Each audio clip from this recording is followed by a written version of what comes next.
Bueno, vamos a empezar, ¿les parece? Sí. Todos tienen el material de esta ocasión, supongo. No, yo no lo he cogido porque solamente vengo un día. No importa, es un monográfico. Ese de hoy. Cada día es uno solo, no te preocupes. Pues ya lo cojo. Son temas monográficos que lo que tienen como extensión es una sola fecha. Vale. Por eso el que quiera venir a otros no pierde la hilación, porque están tratados los temas Cada uno. a uno cada sesión.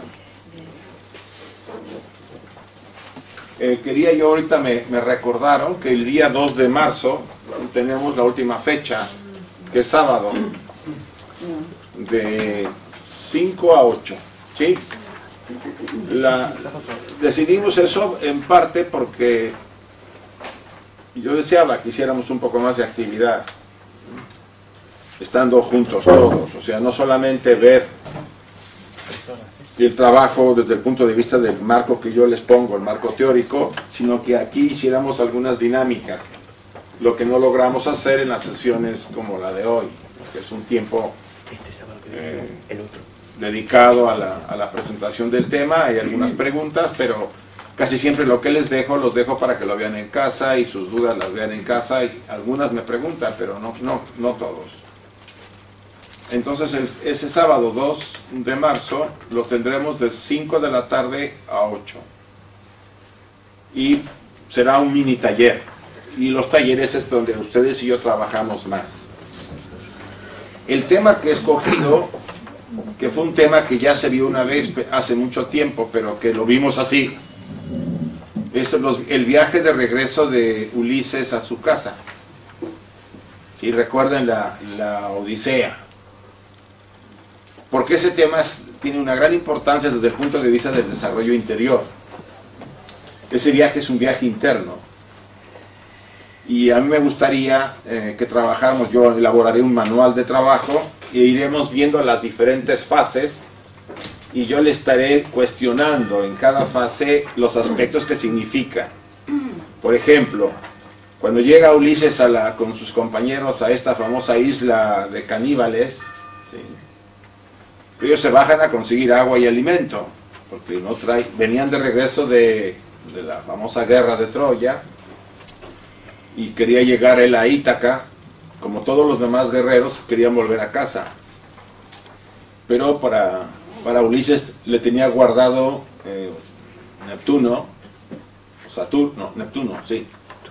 Le tenía guardado un viajecito, pero de los más duros. ¿Por qué? Porque él había matado primero al Cíclope, ¿se acuerdan? Que era su hijo, Polifemo, y después se había enfrentado, ¿no? Había como dicho que él los dioses le hacían a él las puñetas, algo así dijo, no me acuerdo muy bien, pero, o sea, los enfrentó. Entonces lo maldijo Neptuno, el dios de los mares, y lo maldijo a vagar durante todo el regreso. Y el regreso fue si el regreso era de 6 meses, 7 meses, se tardó años, porque simplemente en una isla estuvo creo que 5 o 7 años, con una de la ninfa Calipso, ¿se acuerdan? Bueno, lo habíamos visto ya, yo les di material, pero fue simplemente los diagramas. En esta ocasión lo que decíamos es que en cada fase trabajemos esos aspectos, porque Ulises está dentro de nosotros, es un aspecto de nuestra naturaleza, significa algo. Por eso es tan atractivo todavía el mito o la historia, porque realmente esta parte no la sabemos si es historia o mito, porque en realidad la guerra de Troya, pues se sabe que existió Troya y hay indicios de que sí esa guerra se efectuó. Ahora, el regreso de Ulises tiene cosas yo diría metafísicas,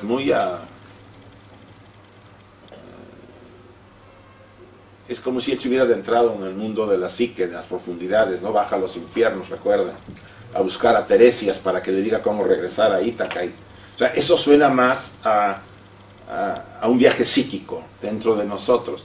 Entonces, traslado toda la simbología de las islas y de lo que ocurre, y lo vemos acá. Pero ustedes tienen que ir trabajándoselo a sí mismos. Es como si ustedes hicieran su viaje, ¿sí? Por supuesto, a nadie se le obliga. Pero les puede ayudar mucho, sobre todo en el campo del autoconocimiento, que es básico para el desarrollo interior. Entonces no olviden, de 5 a 8. Trataremos más o menos de que alcance el tiempo y haremos algunos ejercicios, lo que alcance y lo que no, pues lo podemos dejar en casa, pero será un trabajo ya personal. Y después me podrán consultar si lo desean por internet, porque de ahí nos volveremos a ver hasta abril. ¿Se acuerdan que yo ya aquí agarré las fechas porque si no, no las podemos tener? Y en abril veremos el siguiente ciclo, los que quieran. Muy bien. Bueno, la copa del grial o el encuentro con el alma. Sí me gusta aclarar siempre que estos talleres, mini talleres, o sesiones monográficos, como yo le he llamado. Ayer estuve con Pedro y le hicimos, no, antier, y le hicimos algo de propaganda a esto. Ya otro que vamos a hacer en Santander, en el mes de abril. Pero lo importante de estos, de un cursillo que vamos a decir que se divide en sesiones, es que apela a casi todos a un cuestionamiento personal sobre qué somos, de dónde venimos, cuál es nuestro proyecto, nuestro sentido de vida, nuestro destino y a dónde vamos. En el fondo es eso. Son las grandes preguntas que la humanidad se ha hecho siempre, que en muchas tradiciones se las siguen haciendo y las respuestas pues, pueden ser muy variadas. Lo que ustedes y yo podemos determinar es que si hay un origen, la tradición oculta nos las trata de demostrar, la ciencia se acerca cada vez más a esa visión. ¿Quiénes somos? Bueno, la ciencia ha tratado de desentrañar la parte física, ¿no?, hasta ahora, y cada vez se acerca más a aspectos más subjetivos porque no le va a quedar otra, dado que si quiere conocer más al ser humano, pues a la mente no la puede meter en el cerebro, simplemente. Ustedes se dan cuenta que para muchos el cerebro, asumen que la mente es una reacción química de procesos cerebrales, y esa es una gran falacia. La tradición oculta dice no. El cerebro es un instrumento de la mente para manifestarse. Bueno, todo eso va siendo parte de un conocimiento que nos va a ayudar a autoconocernos. El primer paso, así, el primer paso inevitable para todos, inevitable, no nos los podemos brincar. Sean ustedes devotos religiosos, sean ustedes buscadores místicos, sean ustedes investigadores de cualquier línea filosófica. El autoconocimiento, o como decía el templo de Delfos, el hombre conócete a ti mismo. Y hoy en la tarde leía yo a este padre de la iglesia, Clemente de Alejandría, dice, pues es en su Pronata, una de sus obras, decía, pues es necesario reconocer que el hombre debe conocerse a sí mismo, porque de esa forma conocerá a Dios. Y recuerden las palabras del Maestro Jesús, vosotros sois el templo del Dios vivo. O sea, el hecho de insistir en el autoconocimiento no es simplemente porque pues queremos ver lo que hay atrás de la máscara, que es lo que ustedes y ahorita estamos mostrando. Yo muestro mi máscara y ustedes la vuestra, que es nuestra personalidad, ¿no? Pero ¿qué hay tras de ella? El tema que vamos a ver en esta sesión trata algo de ese tema. Y tratará también el del Popol Vuh, que vamos a ver la siguiente semana. ¿Ustedes conocen esa obra? Es la obra, una obra maya de las pocas escritas ya por un indígena en la época. Fue como una especie de recopilador, ¿no? El libro de la Génesis, ¿no? Todos los pueblos tienen una visión de la Génesis del mundo. Esta obra es muy interesante. Ya vimos una vez el Chilam Balam, ¿se acuerdan? Esta ocasión es el Popol Vuh. Y la última sesión, por ya hemos hablado sobre el viaje de retorno.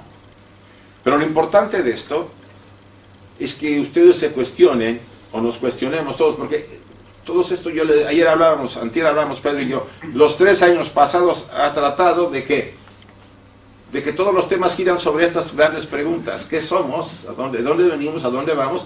¿Cuál es nuestra tarea? ¿Cuál es el destino, el sino de nuestra vida? y lo importante sería que ustedes se cuestionaran y se preguntaran y trataran de responder. Por supuesto, esta versión es personal, ya lo saben, no se intenta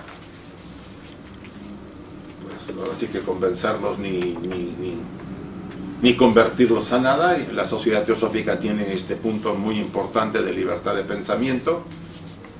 Esta sociedad ha subsistido, y lo ven ustedes en la revista, en la declaración, en la revista Sofía, para los que no la conocen, ¿sí? Hay una declaración, se llama Libertad de Pensamiento, en la primera página, y gracias a eso, por lo menos yo estoy aquí. Porque si a mí me hubieran dicho que esto era imposición, hace tiempo que me hubiera ido. Y creo que la mayoría. Porque ya nos han impuesto bastante en otras tradiciones, ¿o no? Sobre todo religiosas, como para que volvamos a lo mismo. Venimos a compartir. Por lo mismo no voy a tratar de convencerlos, lo voy a tratar de exponer y compartir. Decía Krishnamurti, a compartir. Si ese compartir les da a ustedes nuevas ideas, les acerca algo a una visión más amplia, encantado. Si no, no le hagan caso. A mí no me va a pasar nada.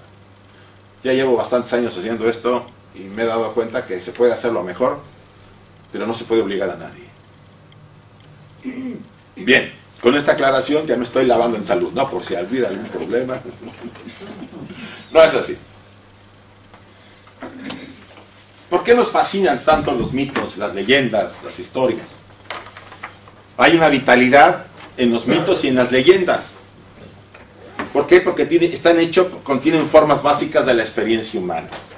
Si ustedes analizan por qué nos atraen los mitos, por ejemplo, el que les comenté de Odiseo, o por qué nos atrae el de Isis y Osiris en Egipto, o de la madre de Demeter buscando a su hija cuando desaparece secuestrada por Plutón. Esos grandes mitos de clásicos, ¿no? Incluso en las obras que tenemos ya en la época moderna, ¿no? O en la Edad Media, o ya después del Renacimiento, como hemos visto la obra de Dante, la Divina Comedia, ¿no? Fausto, la obra de Goethe, o sea, el Quijote. O sea, ¿por qué nos atrae?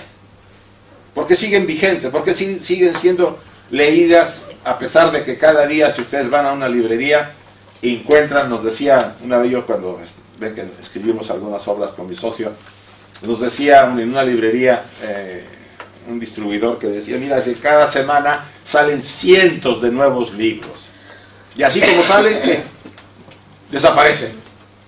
Unos cuantos sobreviven porque son atractivos, porque el tema es diferente, porque son muy buenos escritores, pero la mayoría no dura mucho más de un mes y ya está fuera. ¿Por qué estas no? Ya tienen milenios de vigencia. Porque guardan esas experiencias básicas humanas. Hay algo en ellas que nos atrae. Actúa como una especie de imán. Y es lo que hace que perdure la obra, o el mito, la leyenda, la historia, la novela. ¿Nunca les ayudó? ¿Han leído Siddhartha de Hermann Hesse? Tiene algo en esa obra. Tiene una vida, ¿no? Nos recuerda que están nuestras luchas, aunque no lleguemos a estar como Siddhartha. Incluso Siddhartha duda del Buda, a pesar de haberlo visto. Se cuestiona. Ese es el quiz del alma humana, ¿no? Siempre tratando de desentrañar ese gran secreto de quién soy, ¿no? ¿Por qué estoy aquí? ¿Cuál es la razón de todo esto? La experiencia humana está inspirada por los arquetipos.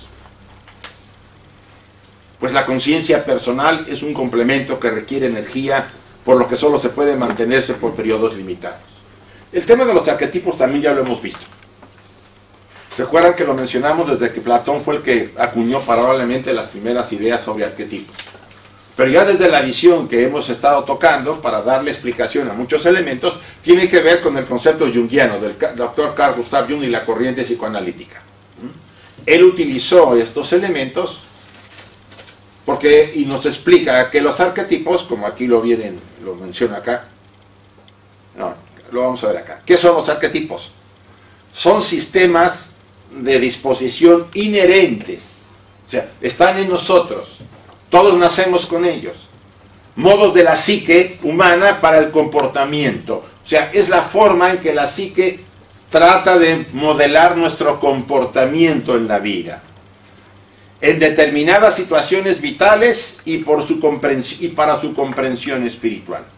No siempre están actuando los arquetipos en todo, pero tienen influencia en determinadas situaciones y de una influencia muy poderosa. Y también para el desarrollo, nuestro desarrollo espiritual. Esta importancia del arquetipo, me quiero regresar a la transparencia de la que estábamos viendo, lo menciona aquí el mismo doctor Jung. La conciencia personal es un complemento que requiere una energía extra. No es suficiente con la que tenemos. Mucho se ha hablado de este tema. Ustedes saben que la depresión, hablándolo desde este punto de vista, ¿qué es la depresión para la mayor parte? El que la haya tenido, ¿cómo se sintió? Primero, triste, clásico, solo, sin deseos de ver a nadie cuando es fuerte. Hay depresiones melancólicas que están de un nivel menor.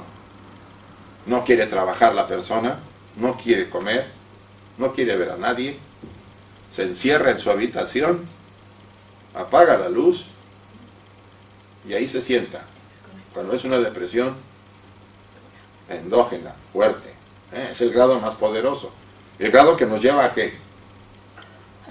Al suicidio si no se atiende a la persona, y ahí no hay otra vuelta que la medicación, ¿sí?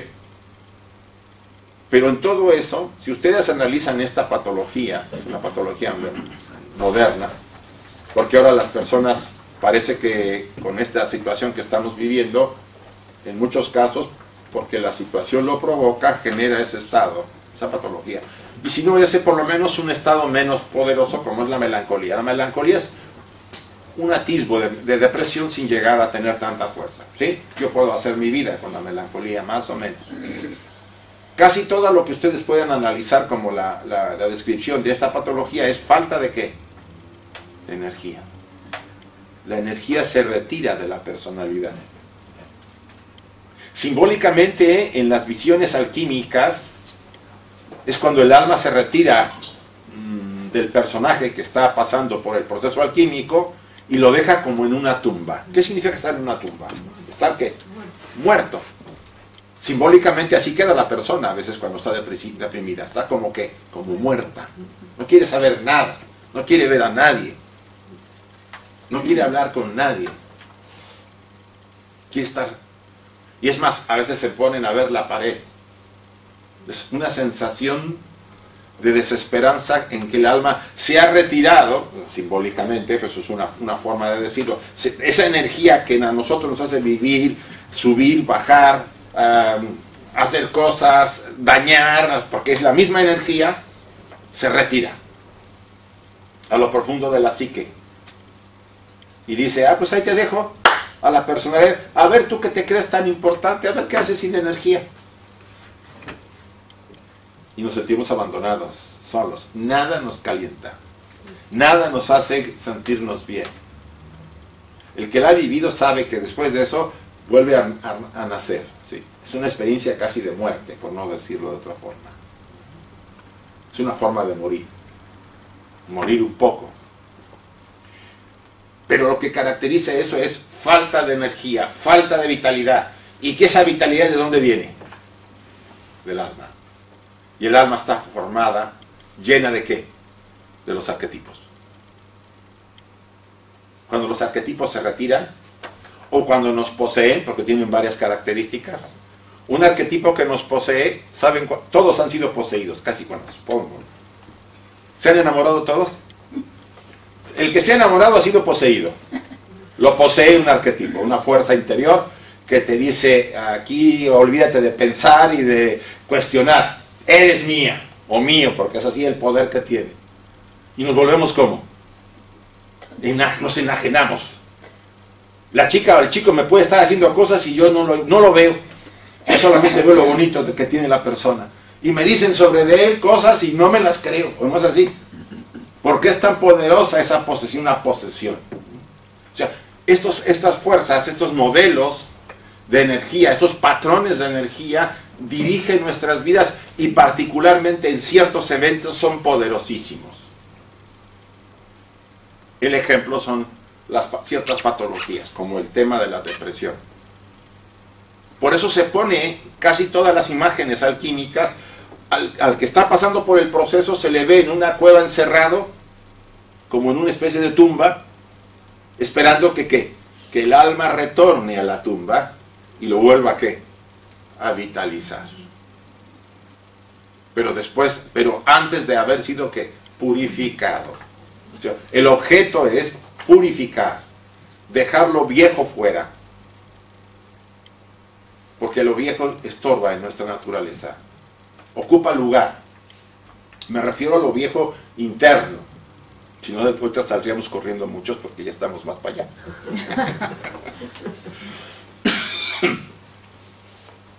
Porque lo que dice el inconsciente es necesario en orden, por lo que el inconsciente es necesario en orden de aportar la energía. El desarrollo y la preservación del ego, nuestra personalidad consciente, es representada con razón por el mito del héroe. Por eso nos interesan mucho los héroes de todos los mitos y de todas las leyendas. Porque ellos van a buscar preservar la estructura. Es el arquetipo interior que trata de volver a reequilibrarnos. Por eso Odiseo pasa por lo que pasa. O Dante cuando pasa por el infierno. O Deméter, la diosa, con su hija. Si ustedes analizan la vida de todos los grandes héroes y heroínas, todas preservaban, de alguna manera, luchaban contra esas fuerzas que querían destruir. Y después de vencer, volvían y equilibraban y volvían a la ciudad o al hogar nuevamente renovados. Esa es la función de estos poderosos patrones de energía internos. ¿Y qué es el grial? El significado simbólico del recipiente se remonta a tiempos muy, muy primordiales. Por eso puede denominarse una representación arquetípica. En realidad el grial es más antiguo de lo que ustedes se pueden imaginar. Ya en el diagrama que todos tienen por ahí van a ver que el origen de esta larga leyenda, una leyenda que ha tenido un largo proceso, el diagrama está aquí adelante, lo tienen por ahí. ¿Sí? Lo tienen ahí, está atrás, se los saqué y se los agregué. Ustedes pueden ver que el origen de esta famosa leyenda del Grial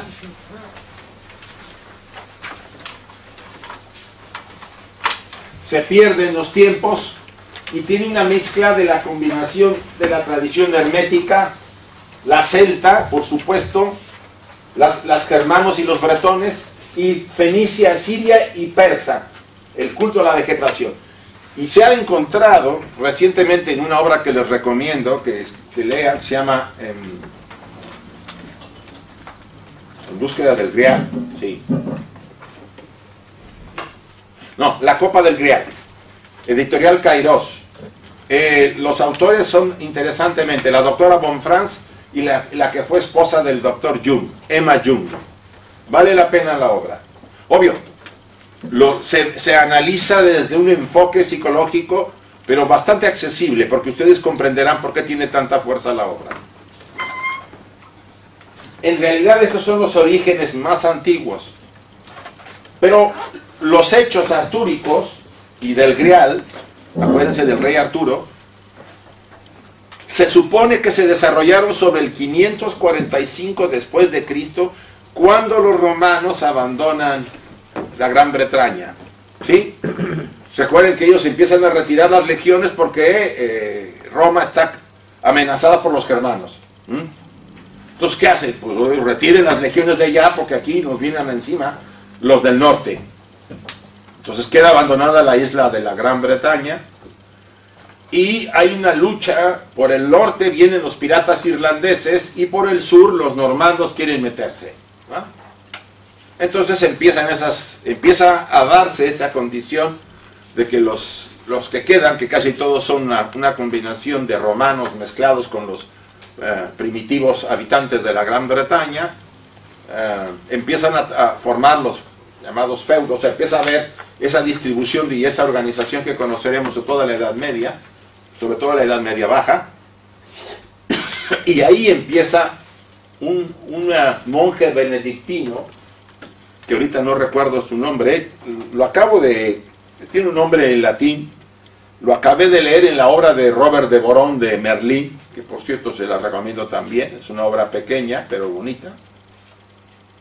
Él la escribió, o por lo menos tomó la historia que él encontró y la preservaron. Era un monje muy detallista, se hablaba de él que todo lo guardaba muy claro. Entonces los archivos que él dejó con esta leyenda o esta historia en su momento, que él recogió, pasaron a otras tradiciones y de ahí se fue moviendo hasta llegar a nuestros días. En realidad, los que la constituyeron como verdaderamente esta leyenda fueron Chrétien, perdón mi francés, Chrétien de Troyes. de Troyes. Este es se puede decir que es el que más se le ha dado valoración a la versión que él hizo en el 1180 después de Cristo, hasta habían pasado 1000 años. Y por supuesto, después hay otra muy buena del señor Wolfram Aschenbaum, ¿sí? Él también tiene una buena versión, y la de Robert de Boron, que aquí no incluyo. Robert de Boron, pues fue también, como se acuerdan ustedes, en la Edad Media existían los trovadores, ¿cómo le llamaban? Que cantaban en los trovadores que andaban de castillo en castillo, y él hace un arreglo y se le distingue que no sea tan antigua porque él cristianiza la obra. La obra original no es cristiana, viene entre comillas de origen pagano. Pues miren las influencias, ¿sí? O sea, todavía la de Chrétien no tiene influencia cristiana. El que le da la influencia cristiana es Robert de Boron, y es entendible, porque la iglesia veía el poder que tenía esta obra y la influencia que arrastraba, y entonces deciden hacer ese cambio. Y vamos a ver porque es muy interesante también. Recuerden que la elaboración y los cambios que se hacen a las leyendas y mitos no solamente es por intereses humanos, sino también porque la psique humana, el inconsciente, la parte profunda, está haciendo que reelaboraciones, ¿no? Y eso es lo que más nos interesa. Por supuesto, hay otra versión de Perlevaus. Está el ciclo de la Vulgata cristiana del 1200, la juez del Santo Grial de los cistercenses, y la influencia de la Cábala, de los templarios y de los albigenses o cátaros, incluso del Islam y de la alquimia. O sea que hay una mezcla de todo. Pero hay una que yo acabo de descubrir, la influencia egipcia de Osiris. ¿Por qué? Es muy interesante esta influencia, yo incluso tomé nota. Ustedes recuerdan que la versión cristiana dice que Nicodemo toma la copa de la última cena, y con esa copa, cuando está sangrando el cuerpo de Cristo, toma sangre, ¿sí? Y que eso es conservado y preservado, la envuelve en un guante, después del guante pasa a ser sacada porque pues los romanos regresan y hacen una escabachina en el año 70 después de Cristo, ¿sí? Y pues todo el mundo se va de Israel, y ellos se van. Y es interesante, dice, Nicodemo con un cuchillo raspa la sangre, es una leyenda. La leyenda se llama, y esa no me la sabía yo de memoria, de Al-Valle de Zecán, que también viene creo que en francés, y mi francés es malísimo, pero bueno. Esta leyenda dice que él raspa la sangre del Cristo, la guarda en un tubito de plomo, y se la lleva a Sidón. Sidón era una de las ciudades del Líbano. Del Líbano, lo que es Líbano. Antes era Fenicia. Pero que después Sidón es invadida y él tiene que huir y llega a Normandía. En Normandía, es una leyenda muy interesante. En Normandía, el lugar donde él llega, y que en el camino él mete en un tronco, mete la pieza de plomo con la sangre, y que cuando llegan a Normandía el tronco florece y echa raíces. Y ahí fundan una capilla y después será un monasterio. En el 1171 hay una destrucción de ese monasterio y encuentran un pergamino que narra esta leyenda. Una leyenda más, pero no se sabrá hasta qué punto sea parte o no. Ahora, ¿en qué se conecta esta leyenda? Que está citada por Chatrian, y esto conecta, ¿se acuerdan la versión de Osiris? Cuando su hermanito lo mete en un sarcófago de plomo, lo tira al mar, llega a Sidón, y un árbol lo recoge y se mete dentro del árbol, y el árbol crece inmensamente. Vean la conexión que hay. O sea, hay una conexión y no se puede evitar. Por eso la influencia tan poderosa de varias corrientes, sobre todo la tradición hermética. Esta conexión a mí me llamó la atención, no la conocía a fondo. Pero bien, regresamos. El grial ha sido considerado por diferentes autores. Por ejemplo, un recipiente preciado. La palabra grial viene de gracia también, de cuenco, tiene varias acepciones. Es una gracia, ¿sí? Contiene gracia. También es considerado una piedra del cielo, que cayó del cielo. O un recipiente con la sangre, esa es la versión cristiana. Lo que sí sabemos es que el grial es proveedor de la vida o carácter materno. ¿Por qué? Asumamos que este es el grial.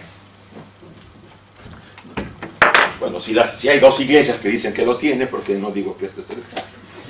¿No? Está en Valencia, ¿y dónde más? ¿La otra? No sé dónde, de Valencia dicen que es la más antigua, que es la mejor. Sí, pero hay otra por ahí también que dicen que no, que la suya es la buena. Bueno. Ya tenemos tres. Ya tenemos tres. Asumamos que esto es el grial. ¿Qué objeto tiene este recipiente? O sea, no el objeto del sonido, que es el que se usa acá. Recibir. Contiene. Este objeto contiene. No tiene otra función. Desde la antigüedad, desde la época primitiva, estos objetos tenían gran valor y por eso se ponían en las tumbas. Se fijan cómo al muerto lo enterraban con sus cacharros. ¿Por qué? Porque era valioso. Ahí podía tener el agua, el arroz, guardar cosas. O sea, lo que era todo lo que era forma de cuenco. Sí, el cuenco dorado. Siempre han tenido un valor muy interesante, muy importante. En la China tiene, en lugar de un cuenco, es una especie de como las que cuando hacen ustedes acá el adobo, ¿cómo le llaman? El que ponen ahí en las chimeneas, grande, ¿no? Una marmita. Una ermita. ¿Sí? Marmita. La marmita. En China era la marmita desde el punto de vista religioso, ¿no? O sea, siempre el espacio que contiene el cuenco ha sido de valor porque el espacio es contenedor y es un símbolo materno. ¿A quién contiene la madre para ser madre? Al hijo, ¿no? Es un contenedor. La madre contiene algo cuando recibe la combinación del esperma y del óvulo. O sea, ella se convierte en ¿qué? En una receptora, en una contenedora. Si ustedes ven esa relación con la naturaleza, ustedes verán que la naturaleza es la gran madre que contiene ¿qué? A toda la vida. Lo sagrado de los contenedores, y en el caso del grial, que aquí la vemos en una escena alrededor de la mesa redonda, ¿se acuerdan la leyenda del grial? En el castillo del rey Arturo, los 12 caballeros sentados alrededor de ella, ¿no? Y había siempre un asiento vacío. Eso ya es la versión de Robert de Boron, el asiento número 13, que pertenecía a quién? Al maestro. Teóricamente hay dos versiones. Una, que el que se sentaba podía morir si no era capaz de tener un corazón puro. O sea, al Maestro Jesús. O a Judas. Esa es la otra versión. ¿Sí? Pero Judas era parte de los apóstoles. Por eso la versión que más tiene fuerza es que era el lugar del Maestro. Nadie podía merecer ese lugar si no tenía ese corazón puro.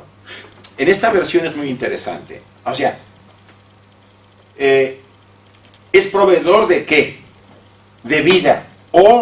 Y el carácter materno que tiene no se le puede quitar. El carácter femenino. y por otro, sacrificio por la sangre que contiene. Ustedes saben bien que la sangre es una fuerza, y en muchos pueblos la sangre se asume que tiene ¿qué? La vida, el alma del sujeto. Hay mucha gente que en la antigüedad, y todavía lo hace la gente, mata animales y se toma la sangre para tomarse la fuerza. O los sacrificios humanos que se hacían, el objeto no era tanto el cuerpo, sino que la vitalidad de la sangre. Asumiendo que este cuenco, de acuerdo a cierta versión, a la versión cristiana, contuvo esa sangre, no deja de ser que un cuenco que contenía ¿qué? Algo muy valioso, muy importante, dador de vida. Y la versión en general, en ese sentido, se empata en todos. Es una gracia, porque lo que tiene nos produce una gracia.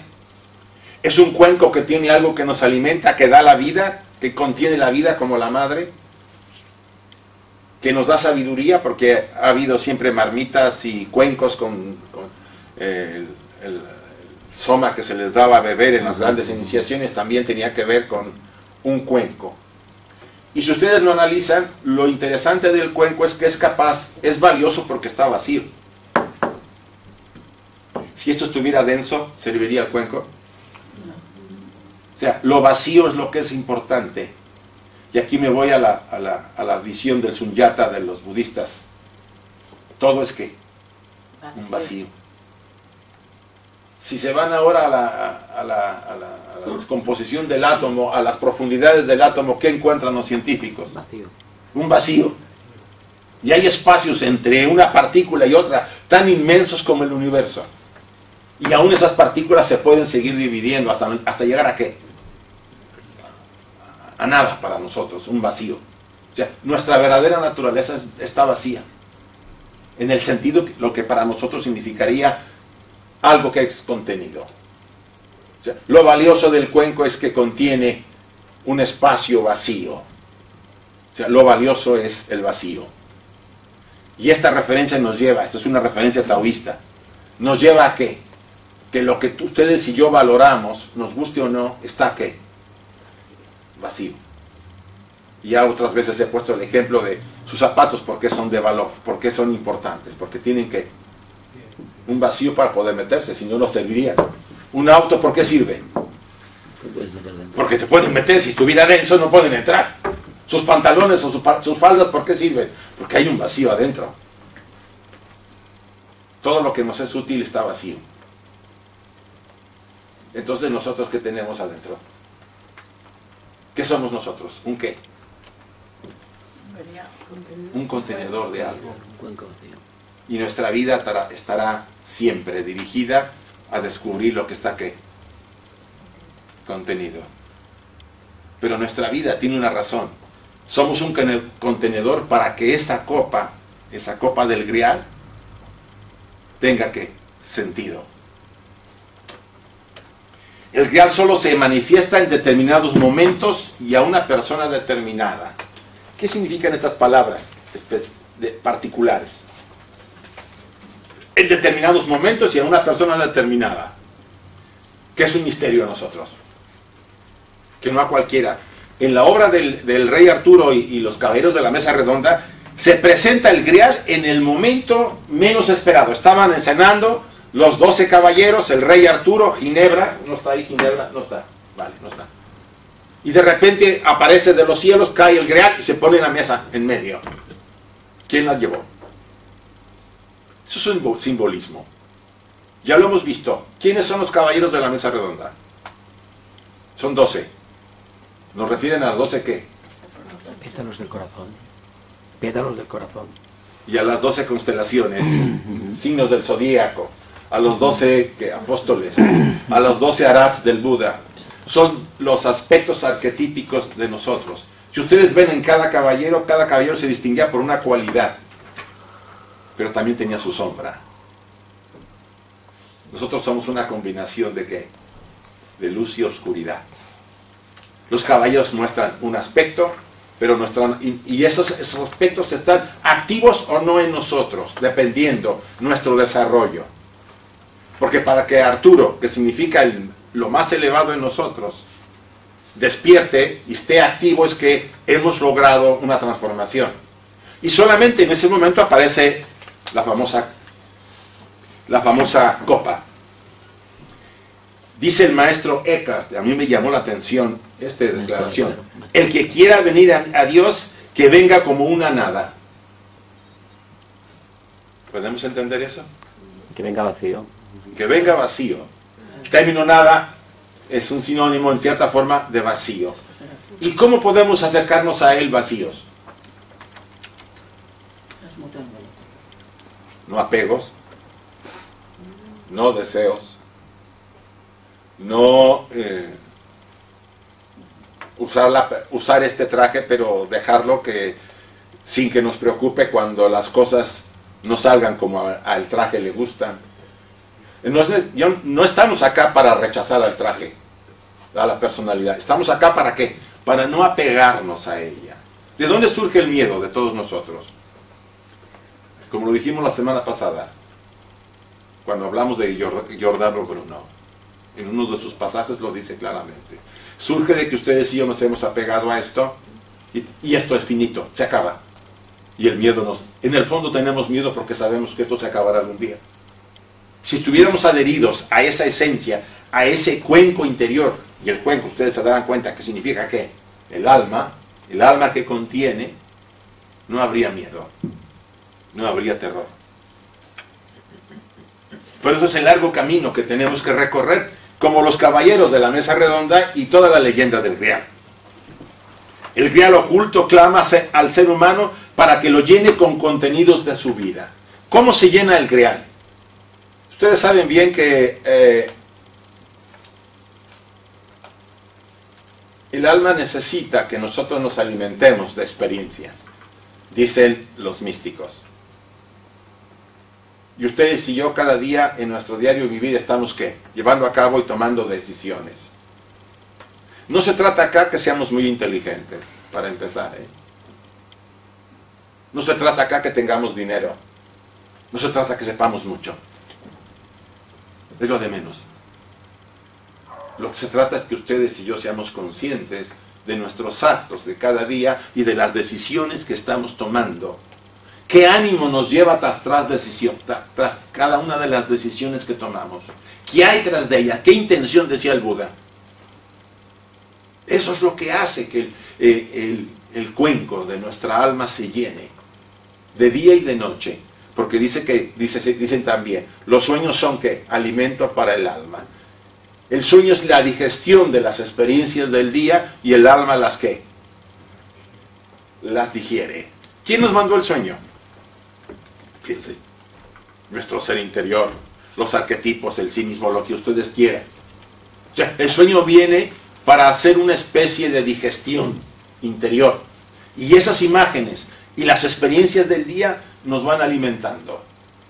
Ya lo decía Simón el Mago en el primer siglo de la era cristiana, este gnóstico de las sectas de los simonitas. Cada uno de nosotros está sembrando un árbol y ese árbol va a dar frutos. ¿Los frutos son qué? La capacidad de ustedes y mía para vivir de una manera intensa de esas decisiones que tomamos cada día, de esa autoconciencia cada día, de ser nosotros sinceros y auténticos, de vivir verdaderamente como seres humanos. Y eso va a dar un fruto. Y ese fruto estará guardado en un gran granero en los cielos, que cuando nosotros lleguemos, será dado a nosotros y a toda la humanidad. Él dice que todos los actos de todas las personas afectan a toda la humanidad. No solamente para mí, ni para mi familia. Afecta a todo. Por eso aquí dice, el Grial oculto clama en nosotros y ustedes y en mí. Nuestra alma nos dice, atrévete, lléname de tus contenidos de vida. ¿Pero qué tipo de contenido quiere? Un contenido lleno de egoísmo, de ambición y de tontería y media, de ignorancia, que así le podemos llamar para no calificarlo de otra forma. O un contenido de autoconciencia, que nos equivocaremos, no importa, corregiremos y seguiremos adelante. Recuerden lo que decía el Dante en la Divina Comedia, a la salida. No es el problema los pecados. El problema es que tú sabes que estás haciendo mal y no haces ninguna corrección. Eso sí es pecado. O sea, darnos cuenta que hemos hecho mal, arrepentirnos verdaderamente, corregir el error, porque tenemos que corregirlo, y seguir adelante y dejar en paz al pasado. Y aquí lo vuelvo a repetir, no es cuestión de saber y poder o de una regular inteligencia, sino el uso que se haga de ellas. ¿Para qué usamos el saber y el poder que tenemos y la inteligencia que tenemos? Ahí está el quiz. ¿Para qué lo usamos? ¿Qué intención hay tras de ello? ¿Qué efecto tiene sobre la gente que nos rodea? Aunque a mí me parezca, sí, yo me sé, no sé, la doctrina secreta de memoria, vaya a decir algo, ¿no? Qué cosa que no lo puedo creer. Una vez un chico en México me decía, anoche me leí la doctrina secreta. Caray. Anoche. Digo, pues ¿cómo le habrá hecho? Solo que estoy haciéndole así a las hojas, pero son 6 tomos, ¿no? Bueno, yo no me quedé viendo, dije, bueno, pues sí, puede ser. ¿Qué empacho? Sí. No, es que a veces se piensa que porque tener uno conocimiento ya uno ha realizado una parte importante. No se está peleado con el conocimiento, pero el conocimiento en exceso se vuelve ¿qué? Un problema, un obstáculo. Porque ocupa demasiado espacio. Y no hay espacio ¿para qué? Para la autenticidad, para la naturalidad, porque ya todo está elaborado. Recuerden el pesebre del Maestro Jesús, cuando llegan a María y José a pedir en el hostal un lugar. ¿Qué le dice el hostalero? No hay lugar, está lleno. ¿Lleno de qué? ¿Quién le hará el hostal? Nuestra mente. El hostalero, pues ya sabes, nuestro yo. Está lleno de pensamientos, de tontería y media. Y a lo más valioso podía decir, bueno, se compadeció, digo, atrás hay un pesebre, puedes pasar ahí. Pesebre significa que había cierta humildad en este sujeto, como ojalá en nosotros lo haya algún día, si no es que la hay, ya. Solamente así puede nacer un niño divino. Solamente así puede el alma alimentarse. No con nuestras flagrantes y importantes teorías y la ciencia que parece que todo lo llena. Perdonen, todo eso sirve, tiene su lugar. Pero hace tiempo que nos hemos alejado. Porque con toda la ciencia que tenemos, ¿cómo andamos en el mundo ahorita? Pregunto. ¿Nos está arreglando el tema? Resuelve cosas de salud, nadie lo niega. Está haciendo cosas, pero ¿qué está pasando al ser humano? Estamos más divididos que nunca. Más fragmentados, más luchas, más peleas. Y la ciencia tiene un lugar importante.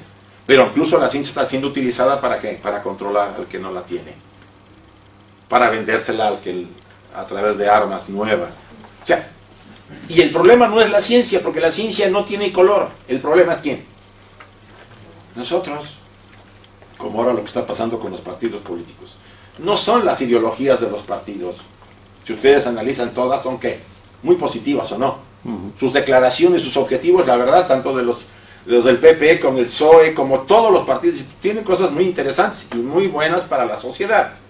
Pero el problema no son esos, ¿qué son? ¿Quiénes son el problema? Los seres humanos. Los intérpretes. Los seres humanos. Antier, yo hablando en el programa de radio de Pedro, decíamos, criticamos mucho a estos señores. Pero si yo todavía estuviera en su lugar y tuviera yo la alforja abierta, puedo negar que no voy a tomar un centavo. Nadie me va a ver, nadie me va a decir nada y puedo tomar lo que me dé la gana. ¿Quién declara que no lo va a hacer? Yo no digo que no haya almas firmes que se van a controlar, pero la mayoría cederá y eran los críticos. Sí, bueno, es que, a ver, los políticos salen del pueblo y si los políticos son corruptos, el pueblo es corrupto. Así, aunque es una fórmula muy general, vamos a decir que hay excepciones, pero la mayoría podría caer en esa tentación. ¿Sí? Yo ayer estando comprando ahí en Nostrum, es un restaurante que vende comida barata, salía un chico y deja la cartera ahí con todo, se salía todo el dinero. Se fue, se lo olvidó. Y estábamos en una cola, ¿no? Y había otro chico ahí, la vio. Yo creo que la vio y se le iluminaron los ojos porque dijo, aquí resolví mi vida.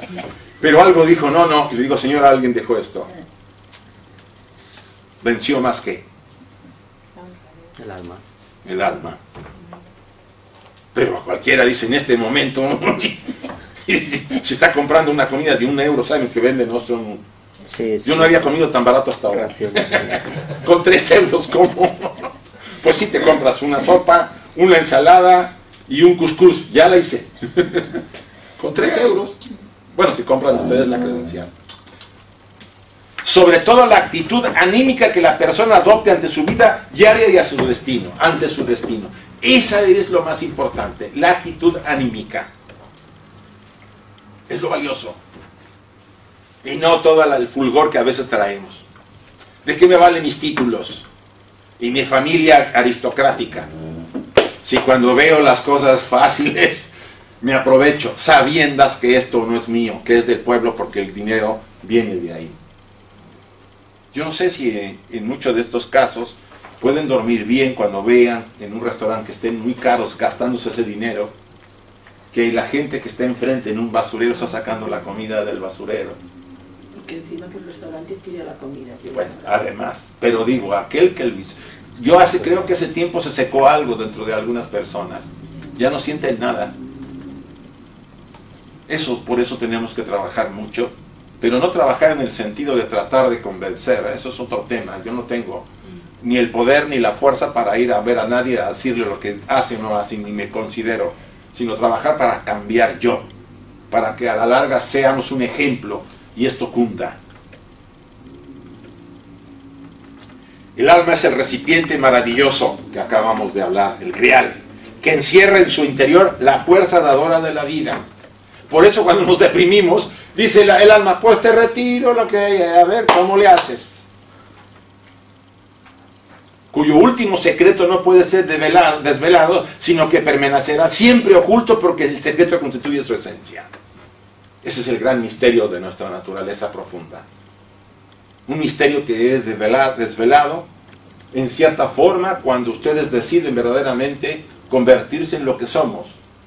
No en una personalidad temporal, sino en una esencia eterna. Cuando hacemos ese trabajo, nos va a llevar a un camino que ustedes y yo no nos imaginamos. Y lo más lamentable a veces es que lo escuchamos y no acabamos de convencernos porque nos parece que es tan difícil dejar que deje de influir la materia, ¿o no? Volvemos a casa, vemos los problemas y bueno, eso se aparta un rato y yo sigo otra vez viviendo. Pero esto tarde o temprano hace mella. Vamos a esta leyenda, tenemos tiempo, y la quiero repasar por la importancia que tiene el grial. ¿Quiénes asistieron a cuando yo la di la primera vez? Ah, qué bueno. Yo. Tú sí. Tú eres 2. Yo me sentí muy... 3, 4, vale. Bueno, tienen todas las imágenes ustedes. Lo interesante acá es que si ustedes analizan en aquella ocasión recomendé la película que espero que la hayan visto o la vean, de Excalibur. Vayan a verla. Tiene mucho simbolismo, la pueden conseguir fácilmente en una tienda porque la tiene. Yo la presentaba cuando daba este taller en el taller para que viéramos las partes que me interesaban. La primera, Uther de Pendragón vence y une al pueblo. Aquí no aparece, ¿eh? Uther de Pendragón será el padre de Arturo. Era un gran personaje, era un gran hombre que se distinguía por tener mucho valor. Era la cualidad que tenía más importante. Logra unificar al pueblo, o sea, a alejar a los piratas irlandeses y a dominar a los que habían invadido, y unifica Inglaterra. Simbólicamente así nos los presentan. Y en el último momento, casi a punto de vencer, al último, creo que era un duque, que quedaba en una parte extrema de la isla, Arturo le dice, negocia, hay que hacer una negociación, ya no tienes por qué seguir luchando, él te va a reconocer como rey. Y Uther, que no era de los que se daban por fácil porque él quería luchar y quería lograr dominarlo, finalmente oye a Merlín. Merlín siempre fue su especie de alter ego que le aconsejaba. ¿Quién es Uther y quién es Merlín? Veremos más adelante. Pero se celebra una gran fiesta. Y en esa gran fiesta, ya de unificación, en mal momento se le ocurrió a la esposa del duque bailar frente a todos. Porque una de las debilidades de Uther de Pendragón era la ¿qué? La lascivia, la sensualidad. La ve y dice, yo quiero poseerla. Pero le dice Merlín, vas a destruir todo lo que has construido, todo el acuerdo, por una mujer. Bueno, las mujeres han hecho cosas en la historia, ya sabemos, ¿no? Si la guerra de Troya fue por una mujer, imagínense, la que armó, juntó no sé cuántos pueblos para acabar con Troya. Ahí hay otros intereses, pero se dice que ella lo originó todo, ¿no? Entonces, pues él se da cuenta, el duque, de que Uther quiere poseer a su mujer y vuelve, se rompe el acuerdo y sigue la lucha. Entonces ahí, yo creo que era parte del destino. Le dice Uther a Merlín, yo quiero a esa mujer, quiero que despiertes al dragón, a la fuerza interior, para dominar al duque y quedarme con su mujer. Y Merlín no quiere, pero dice, bueno, entonces Merlín ve el destino, el futuro, y dice, de acuerdo, te voy a ayudar, pero el producto de esa relación es mía. Y el duque, con la laxivia que tenía, con la sensualidad que lo dominaba, ya saben que cuando estamos poseídos por eso, tenemos poco control, pues dijo, sí, vale. Lo hizo aparecer como el duque llegó al castillo mientras el verdadero estaba peleando, se mete, ve a la mujer, la posee ahí en la alcoba esa noche y se sale. Pues sí, ella queda preñada ¿de quién? Del que sería ¿qué? Arturo. Y al duque lo matan en la pelea. Esto no acabó. Pasan los años y Merlín viene ¿por quién? Por el producto. Y vino por Arturo. Y el duque no quería, Uther no quería. Y la mujer tampoco, la que era esposa. Recuerden que en la antigüedad, si yo vencía a alguien, me quedaba con su mujer y con todo, ¿sí? Era una costumbre. Te quedabas con todo. Y la mujer le trata de convencer y él dice, no, yo juré, porque lo hizo jurar por Excalibur, la espada. ¿Qué significa qué? La verdad. El poder de la verdad. Discernimiento, fuerza, de verdad. Vale. Como lo hizo jurar por eso, le dice, no puedo, se lo tengo que dar, he jurado por eso. Hasta esto, Uther respondía. Le da Arturo le dan a Merlín al niño Arturo, y Merlín, chale, se sale volando de ahí, porque se sabe que se va a arrepentir, y viene atrás de él, porque la mujer lo induce, y se mete en el bosque, y le tienden una celada al rey, que ya lo esperaban, los antiguos compañeros del duque, esposo de la mujer, y lo matan. Y en el momento de la muerte, Uther clava la espada en una piedra, ¿sí? En una roca. Hasta ahí. ¿Quién era quién? A ver, para que vayamos en el cuento. ¿Quién era quién? ¿Quién era Uther? ¿Se acuerdan si ya estuvieron acá? Ah, no, todos, perdón. Uther es la personalidad vieja, violenta, muy agresiva, muy valerosa, pero que no podía gobernar, porque tenía muchas más debilidades de las cualidades que podía tener. Él no merecía gobernar. ¿Qué iba a gobernar? A sí mismo. Cuando ustedes y yo somos violentos y que nos pueden dominar nuestros momentos de irritabilidad, vean, apenas mataron, un hijo mató a su padre a puñalada, salió en el periódico ayer, no sé si lo vieron.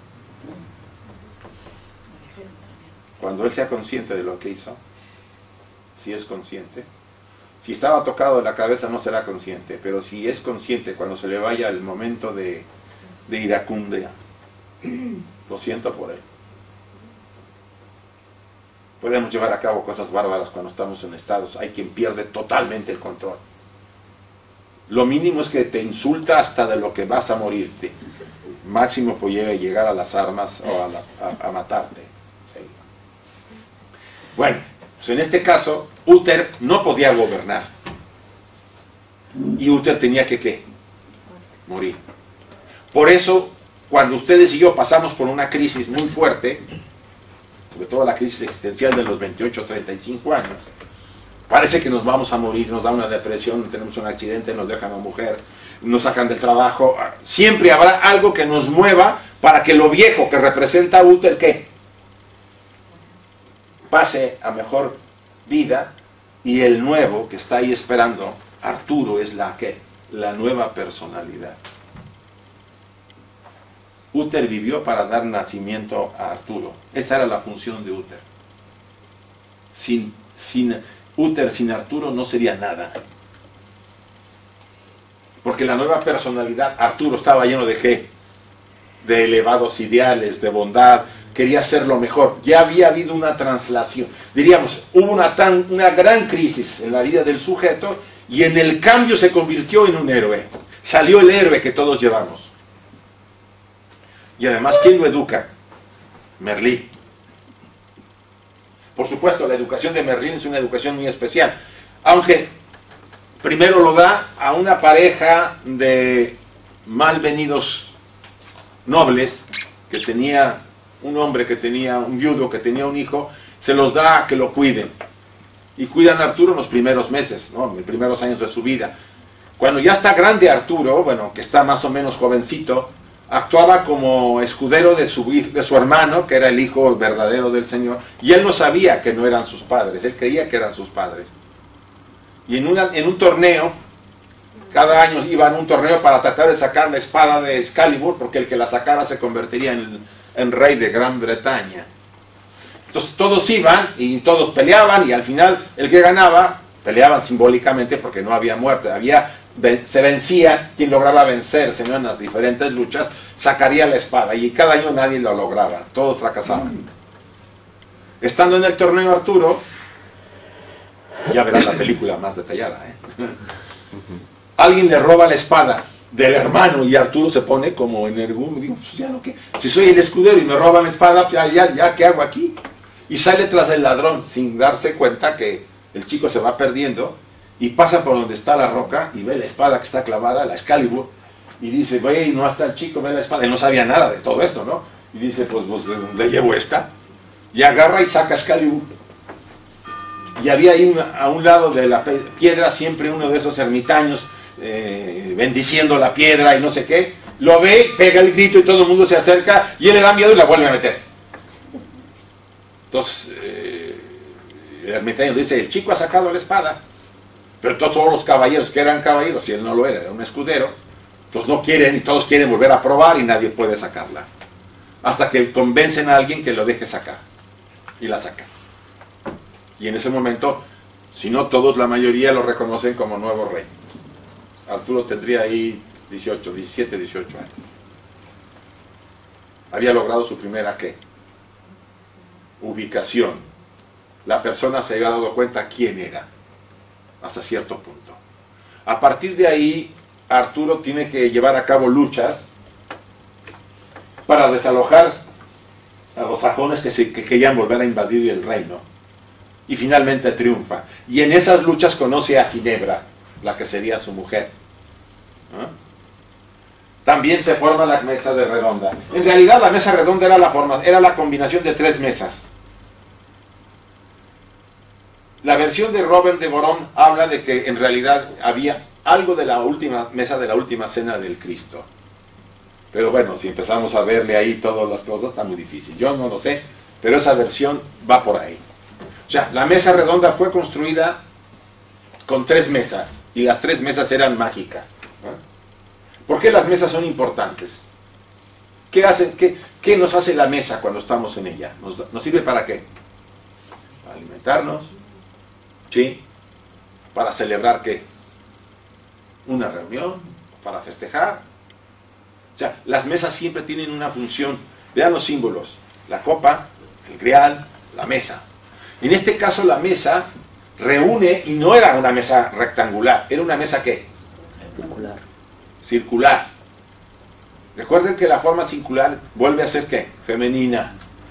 La copa es ¿qué? Circular. Y la copa del grial era circular, no cuadrada. Porque eso de beber en una esquina no me parece muy agradable, ¿no? Tiene que ser ¿qué? circular. Está muy relacionada con los mandalas. Porque del centro parten los radios, Sí. la energía se distribuye mejor. Ahora, si los 12 caballeros eran los 12 arquetipos que todo ser humano tiene, y Arturo representa la parte más superior, nosotros, el ego divino, la esencia divina, Merlín es el sabio interior que todos llevamos. O sea, si ustedes lo empiezan a ubicar, todos los personajes están dentro de nosotros. Por eso es tan fuerte y tan vivo esta leyenda y sigue vigente. Nos sigue atrayendo, porque estamos hablando de nuestra realización personal y de algún momento en que iniciemos la búsqueda del Grial para sanar. ¿Qué? No necesitamos ahorita ir a la búsqueda del Grial. ¿Cómo están nuestros cuerpos? ¿Cómo está la tierra donde vivimos? ¿No se ha enfermado? No me digan que no. ¿Se está enfermando o ya se enfermó? Porque la tierra y nuestro cuerpo son lo mismo. Arturo, que es el rey, se enferma, y al enfermarse él se enferma todo el pueblo. La tierra se vuelve árida, la gente se muere de hambre, vienen las enfermedades. Y ahora vean cómo está nuestra tierra. Incluso los reyes, que simbólicamente guardan una Sí, imagen. bueno, reyes, papas, cardenales, todo. Hasta el Papa dijo, aquí me voy porque la cosa está bien difícil. Me dijo, mejor corrió que mejor quedarme, porque si a uno le han dado chicharrón, no vaya a ser que a mí me den otra cosa. ¿Se acuerdan del Papa anterior al anterior? Sí. Sí, una taza de café. Le dieron su tecito, ¿no? Una Su taza de cafecito. café, no quiso tomársela. Entonces eso de que te dan un tecito y voy a sacar como los reyes antiguos la cuchara de oro para ver si no me estaban dando veneno, pues va a estar canijo. O tener a uno que diga, a ver, bebe tú primero. Es que no sabes. Saben que en la historia del papado casi la mitad de los papas murieron de muerte no natural. La mitad. Obvio. No, bueno, Entre guerras. Sí, sí, pero... Entre guerras. Sí, sí. Envenenados. Envenenamientos, asesinatos. Asesinados. O sea que... Bueno, pues y yo... algunos saltaron por la ventana Sí. de los de la residencia papal, sí. O sea, Sí, sí. que en este caso, yo pienso que dijo este papa, dijo, oh, mejor me voy. Ya, 8 años fue suficiente. Viendo cómo están ahí los lobos, que pues, simplemente el señor Bertón está ahí nomás así. O sea, que está difícil, ¿eh? Dejo ya. Pero si ustedes lo analizan, miren, fíjense, casi en todo está moviéndose esta tierra. La tierra está enferma. Necesitamos revivir esta leyenda en nuestra vida. Despertar el Grial. Que venga a nuestra vida para volver a ¿qué? A curarnos y a curar la tierra. Y para eso tenemos que rectificar. Recuerden a Krishnamurti, cambiar. Usted cambia el mundo. Necesitamos hacer ese cambio. Insisto, estos símbolos son muy poderosos porque siguen vigentes. Si la historia de Arturo fue en el año 500, pues ahorita estamos en el año 2013. Estamos igual. El numerito ese. Y estamos igual, o sea, pero porque ahora es moderno y con tecnología. Y somos el triple no, miles más de habitantes en la Tierra. Y ustedes y yo, ahí vamos. Pero hay gente que se muere. No sé, el otro día sacaron las cantidades de niños que mueren de hambre en África y de nacimiento. Y hablan de cientos de miles. Así, de cientos de miles. Yo de veces digo, ¿cómo puedo estar así? Sin volverme loco. Si no me vuelvo loco por lo que está pasando. Bueno, por supuesto, se casa con Ginebra, pero ahí también metió la mano, pues el destino. Cuando fueron por Ginebra, Arturo manda a Lancelot, que era su mejor caballero, a que vaya al castillo del padre de Ginebra para traerla al castillo donde estaba Arturo y se casaran. Y esta chica se enamora de Lancelot y Lancelot se enamora de ella. Ahí quién manda. Pues Chihuahua, el corazón manda. No creo que si se han enamorado alguna vez ustedes decidieron, ¿o sí? Nadie decide cuando se enamora, ¿o sí? Es una jugada del destino o del alma. Bueno, se enamoran, mantienen las formas más o menos hasta que ya no se aguantan. Y ahí entonces viene pues, el problema de que el rey Arturo está herido porque son amantes Lancelot y Ginebra. Ustedes ven esas figuritas medias primitivas, pues que eran mis primeras diagramas que yo hacía hace como 30 años, ¿eh? Para que vean de cuándo van dando. Entonces la Tierra está yerma y está enferma. La Tierra somos ustedes y yo, todo. Porque Arturo representa ¿qué? La vida una, la esencia una, que está en nosotros. Si eso se enferma todo. Y la única manera de poder recuperar esa salud era en búsqueda del Grial. ¿Y quiénes fueron a través del Grial? ¿Eh? Sale Lancelot, Gawain, Bones, Percival y Galahad. Y se entran al bosque. El bosque es un lugar que misterioso, lleno de ¿qué? De ladrones, oscuro, de brujas. Siempre ha sido el símbolo del inconsciente. El campo Recuerden, emocional, el campo emocional. el campo emocional, el inconsciente. Los caballeros, ustedes y yo estamos seguros en el castillo. ¿Quiénes son el castillito? Los brazos de nuestros padres. Se dice en algunos casos que los primeros dragones a vencer son 2 dragones. Están a un lado y al otro de la salida del castillo. ¿Quiénes creen que son? Nuestros padres. Me refiero en el sentido simbólico de la fuerza que tiene para ¿qué? Para impedir que a veces no seamos lo que tenemos que ser. Que hay casos. Si a los padres se les pasa la mano, pues pobres de los hijos, porque les quitan vida, ¿sí? Muchas personas nunca han querido salir más allá de su terruño, se meten en un trabajo y no quieren cambiar. O sea, hay una sensación de que no querer irme a buscar, ¿no? Tiene que ver algo con la educación, la tradición, la influencia, la sociedad. Hay muchos factores. Lo importante es que hay que salir a buscar el Grial. Y hay que ir al inconsciente, a las profundidades de nuestra naturaleza. La historia es muy larga, pero nos vamos a centrar en Percival. Percival, uno de los caballeros, quizá el más puro, dice la tradición, había nacido en un bosque. Su padre era un caballero de la mesa redonda y su madre, pues una de la nobleza. Pero como el padre había muerto en esas búsquedas del ideal, de la nobleza antigua, del ideal superior, la madre no quería que él fuera tampoco caballero de la mesa. Entonces se va al bosque y ahí tiene a su hijo y ahí lo educa. Vive como muy así, muy primitivo, muy natural, ¿no? En el bosque, se mueve y un día ve a Lancelot que pasa con su armadura de impactante, ¿no? Y ahí ya es cuando él despierta y busca ir al castillo. Empieza desde abajo, pero bueno, finalmente es nombrado caballero. Y lo nombran caballero porque ya se armó la buena en el castillo con Arturo. Su mujer ya se descubrió que bueno, no se descubre, ya la acusan a ella que tiene amor con Lancelot. Arturo se siente ofendido y manda a su mejor caballero a pelear. Finalmente, después de todo este rifirrafe, Arturo cae enfermo, porque los amantes siguen juntos. Entonces, si Arturo va enfermo, tiene que encontrar el Grial para que con eso él vuelva a curarse. O sea, es el momento que ustedes, después de haber hecho todas nuestras fechorías, durante varias encarnaciones, en alguna empezamos a desear que hacer un cambio en nuestras vidas, a ser mejores, a buscar esa esencia, a buscar el alma, a ir hacia nuestro centro. Dejamos de perdernos hacia afuera y empezamos a buscar hacia adentro. Percival llega al castillo del Grial y aquí es muy interesante esta parte. Lo descubre después de algunos años de búsqueda. Entra y hay una procesión. Esta es la versión de Catherine de Troyes.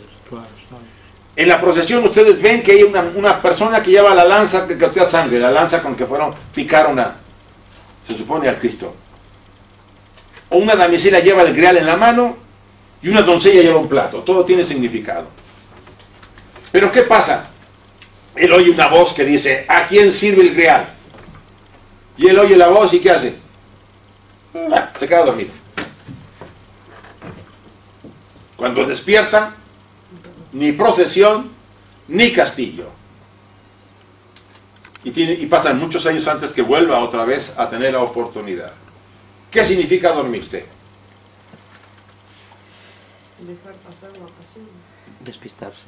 Que ustedes y yo, cuando tenemos una oportunidad de crecer, ay, qué complicado es esto, ay, qué flojera, La oportunidad, ¿qué? Se va. Se va. Dormirse significa no ser consciente de lo importante que es aquello. ¿Se acuerdan en el jardín de Getsemaní los 3 apóstoles con el Maestro Jesús? Se durmieron. No se duerma. Se durmió. Que no se duerma, se volvió a dormir. Que no se duerma, se volvió a dormir. O sea que somos la repera los humanos. Para la realización nos va a costar, porque en todos lados nos dormimos. Simbólicamente el que se duerme es el que... demasiado apego, demasiadas cosas que nos distraen mucho. Pero si seguimos insistiendo, si eso está muy fuerte ya, después de una etapa de purificación como le ocurre a Percival, vuelve a Castillo y ahora sí oye la pregunta: ¿a quién sirve el Grial? Y Percival contesta: el Grial sirve al rey. El Grial está a servicio de Atma, el espíritu. Y en ese momento recoge la copa, regresa con Arturo y la tierra sana. La leyenda sigue, pero ya no me quiero meter a tanta leyenda, ¿sí? Finalmente, aquí yo describo algunas cosas de cada uno. Percival es inocente, sin intenciones, tiene un pie en 2 mundos. El Grial es un símbolo de unidad y reconciliación. El mismo Grial es un símbolo de la relación apropiada entre lo masculino y lo femenino. Es muy, muy importante esto. Si nuestra relación entre lo femenino y lo masculino, como todos lo tenemos, las mujeres tienen a un hombre interior y los hombres tenemos a una mujer interior, no es adecuada, la lucha hacia afuera será muy grande. Tenemos que unirnos internamente. El doctor Jung decía, antes de casarse o de unirse afuera, únase adentro. Pero esto es un idealismo muy elevado. Buscamos unirnos afuera con el agarre que tenemos muchos. Y no digo que no siempre sea bueno, beneficia. Porque siempre una relación será en búsqueda de la unificación de los contrarios en nuestra naturaleza. Lo que pasa es que en esta época se ha vuelto muy complicado por el exceso de libertad que tenemos y la irresponsabilidad de los buscadores. Un caballero de la mesa redonda que haya hecho poderosas hazañas de armas, de bondad, belleza y nobleza, cuando haya preguntado lo que hace y a quién sirve el Grial, el rey se curará, dijo Merlín. Pero nadie piense que la búsqueda será fácil. ¿Qué podemos hacer ahora para encontrar el Grial? Pregunto. ¿Cómo vamos a hacer para curar esta tierra? ¿Cuál es la fórmula? Nuestra parte. Poner nuestra parte. Curarnos nosotros.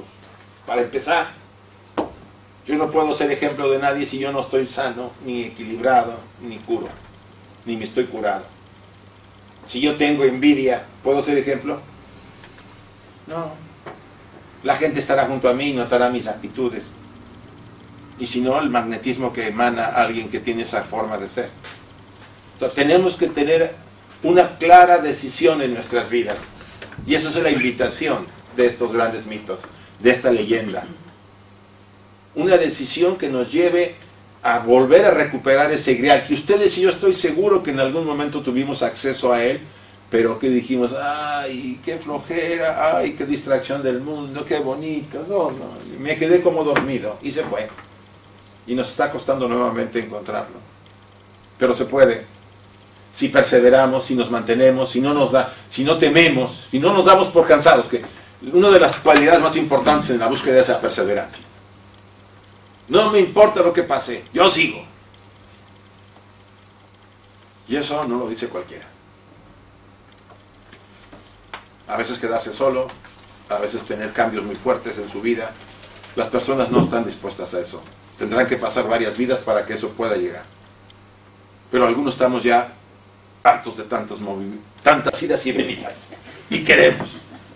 Pero los que queremos tenemos que mantenernos. Mínimo me mantengo. Aunque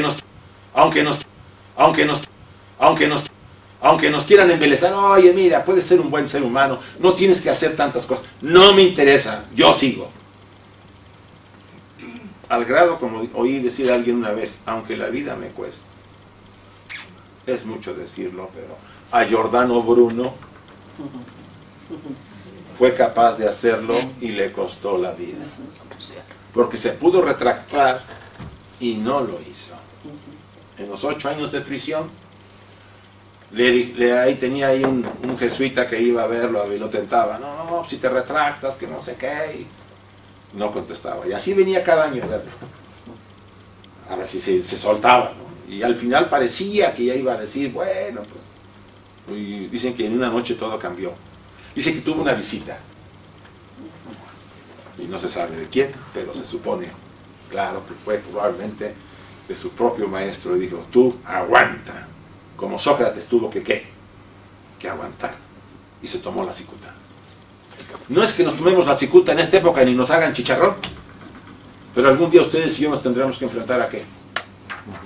A una decisión de gran calibre. En donde nos va la vida, no en el sentido físico, pero que nos puede ir ¿qué? Todo lo que parece ser más valioso. Y nos tendremos que mantener firmes. Ojalá, todos, me incluyo, que seamos capaces de soportarlo. Bien, muchas gracias. Muchas gracias. Vamos más o menos, faltan 5 minutos, 7 minutos. ¿Alguna pregunta? Todavía podemos algo.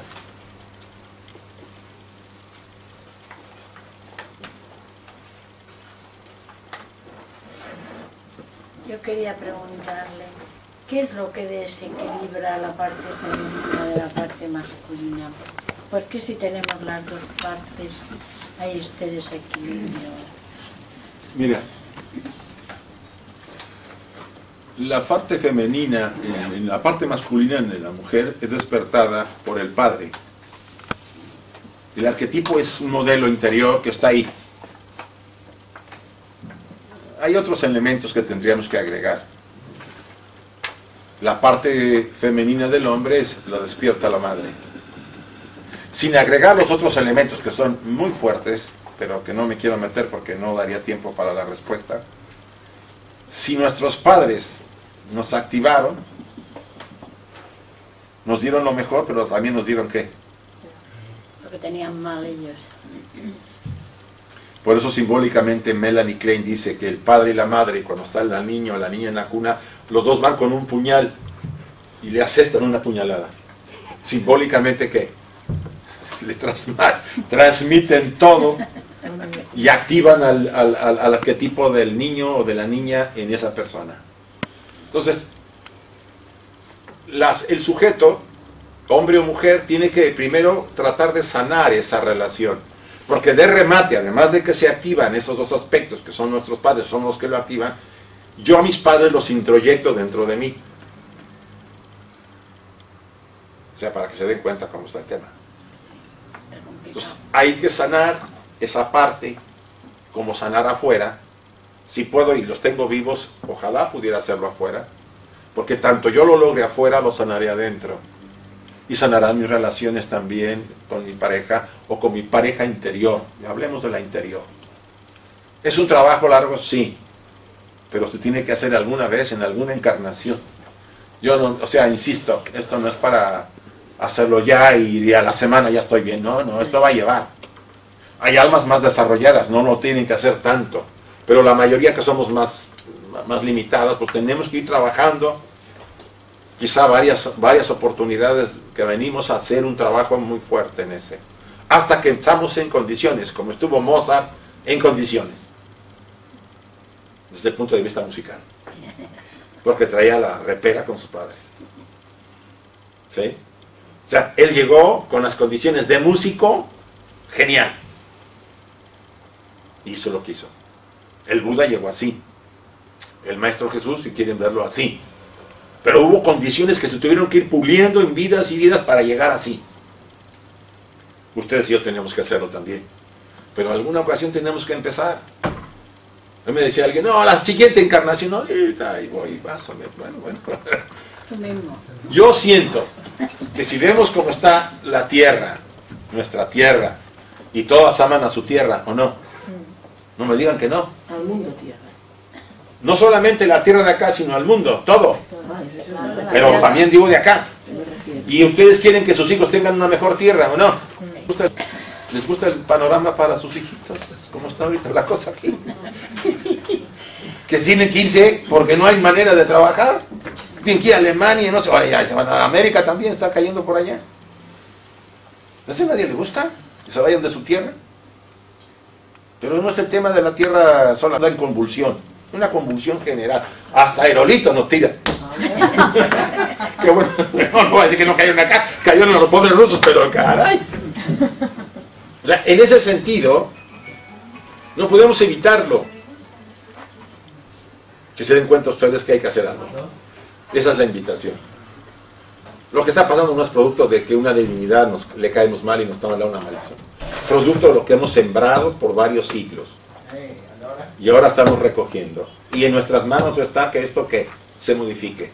Y no solamente por nosotros, sino por las futuras generaciones que no merecen esto. No merecen esto, chicos. Yo tuve oportunidades en los años 60, yo soy de esa época. Y tuve trabajo y desarrollé mis proyectos y mis carreras y todo. ¿Por qué no van a tener ellos lo que yo tuve? ¿Por una catarba de ambiciosos que se querían quedar con todo el dinero? No solamente ellos, solo nosotros también hemos sembrado que eso se produzca. Entonces la única fórmula que hay para mí es el cambio personal. Los demás, cada quien sabe su destino y su carga. Pero lo que me interesa a mí es mi proyecto y mi situación. Porque si yo hago ese cambio, yo voy a ayudar a mucho más a la gente. ¿Sí? Porque si irradia, ¿no? Si irradia, eres ejemplo. Se ven que no dices mentiras, que eres honrado. Al principio te dirán como un bicho raro, mira ese bicho de dónde salió, es honrado y no dice mentiras, es justo. Oye, cosas que antes eran naturales o no. No eran los valores que defendíamos antes, ahora no. Sí, ahora son anormales ser así, en una sociedad como esta. Tenemos que recuperarlo. Porque no son valores pasajeros, son valores del alma, del grial. Bueno. Pues vamos a ver. Intentemos. Como dijo un maestro de sabiduría, inténtenlo. Y por lo menos si alguien nos dice al final, en el juicio final, yo diré, yo lo intenté. No me tiren mal. Vamos a cerrar la reunión, ¿les parece? Ya se la media y quiero ser puntual. Recuerden, la próxima semana vamos a trabajar lo del Popol Vuh, ¿sí? Les puede gustar mucho porque es un tema sacado del tema de los mayas. No voy a hablar de las predicciones mayas, ya vieron que falló. No es que haya fallado. No falló. No falló. Ya fue, nomás que no fue como nosotros queríamos. Y está durando, porque es el cambio. Y ahora está No, fíjate, Margarita, yo estaba yo en la India el 20, ¿qué? 21. Sí. Y estábamos ahí, pues algunos, ¿no? Yo me acuerdo que estábamos desayunando, cenando, no me acuerdo. Y había unos en una mesa antes de la hora esa famosa, estaban así como diciendo, ¿y ahora dónde nos vamos a correr aquí? Digo, por favor, si tienen un poco de conocimiento, esto es simbólico. Si ya empezó el cambio desde hace 3 o 4 años, esto viene arrasando. ¿No se acuerdan cómo empezó todo? Ya todo empezó, no va a haber un cambio así. Estos se imaginan que va a caer un aerolito como a los pobres dinosaurios, ¿no? No es por ahí. ¿Eh? Sí, pero pues no. Si eso hubiera caído ese día, medio mío. medio mundo es Aunque hubiera caído ese aerolito así chiquito, hubiera armado una o no. Oye, había gente que se había hecho hasta un túnel. Un búnker de esos de un búnker de estos, ¿eh? Pero si esa cosa se hubiera retrasado un poco, o se hubiera adelantado, perdón, se hubiera adelantado para el 21, uy, se hubiera armado aquí la tierra. Ya ven, como la maldición nos va a venir encima. Bueno, vamos normalmente cerramos los talleres, la sesión con una invocación pequeña, ¿sí? Es una invocación dada por Anivesa, es neutra, lo hago porque no tiene ningún sentido ideológico para ningún aspecto, y por eso me interesa. A ver si apago bien esto. Ya está. Ahora sí, está muy caliente de repente. Cierren un momento sus ojos, por favor. tomemos en cuenta lo que hemos hablado, tocado, y el significado que a nosotros nos puede dar lo que hemos tocado esta tarde-noche. Repitamos las frases que les voy a pedir que digamos, después de que yo mencione cada una de ellas. Oh vida oculta que vibras en cada átomo. Oh vida oculta que vibras en cada átomo. Oh luz oculta que brillas en cada criatura. Oh luz oculta que brillas en cada criatura. Oh amor oculto que todo lo abarcas en la unidad. Oh amor oculto que todo lo abarcas en la unidad. Que cada ser que se sienta uno contigo, Que cada ser que se sienta uno contigo, sepa por lo tanto que es uno con todos los demás. sepa por tanto que es uno con todos los demás.